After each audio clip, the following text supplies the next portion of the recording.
emotional. Let me say it to you again.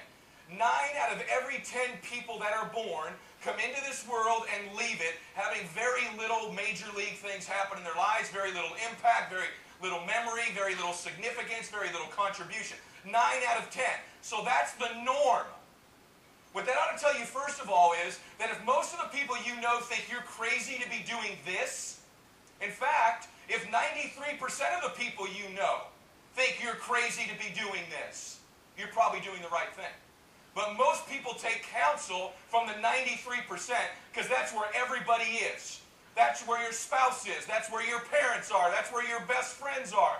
And you would be naive to think any of them are likely to come do something big with you outside of your spouse in this business. You're naive to think that. In fact, the statistics tell us if you're the one who does it, the 9 most significant people around you aren't going to. Is that not a fact? Yes or no? Yet we take great disappointment when these people don't see where we're going and do what we want to do. We take counsel from them. We listen to them. We begin to think, well, maybe this isn't God's will for my life. Maybe I'm not supposed to be somebody. Maybe I'm one of the 9 out of 10. The Lord didn't make any of you like the 9 out of 10.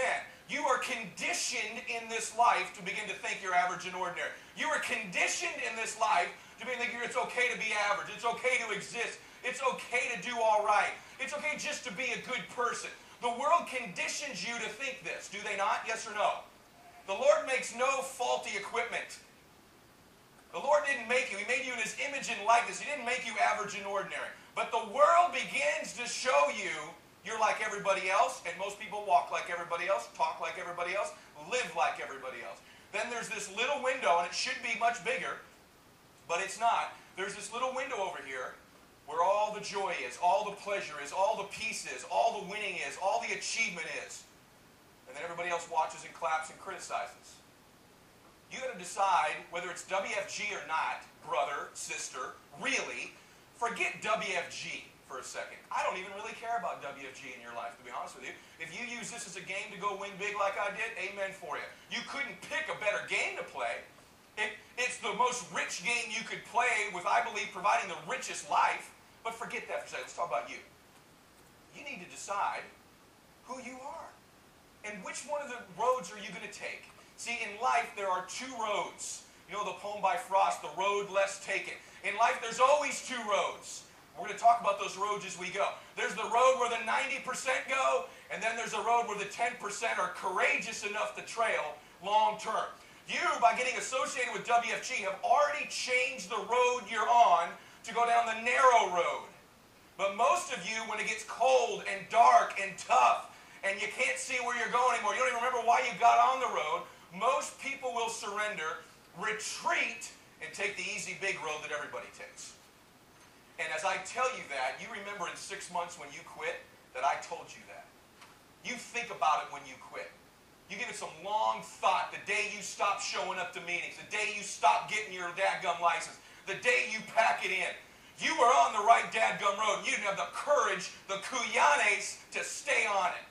And you're going to settle with the pack of the 90%, and you probably will. Prove me wrong. You probably will. Some of you in this room are even thinking about it as you got here. Maybe I'll just pack it in. I'll take the easy road. Head on down it. There's plenty of people over there. It's easy. It won't be very stressful. You can watch a lot of TV. You don't got to think so much. You won't be very pressured. Take that dadgum road. That's where all the 90%ers are. But I promise you, at the end of your life, you're going to regret where that road leads you. You're going to regret where that road leads you at the end of your dadgum life. Taking the easy, fence-sitting, mealy-mouthed, pansy road in life. Because let me just tell you something, brother. This is freaking tough. Winning is tough. It's mentally tough. You're going to have so many dadgum setbacks and hurdles and objections and just rejection.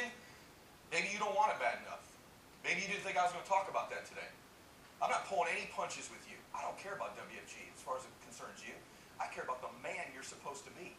I care about the woman you were made to become. And if WFG's on that path, amen, awesome. If it's not, go make something great happen in your life. Quit wasting it. I like a little party.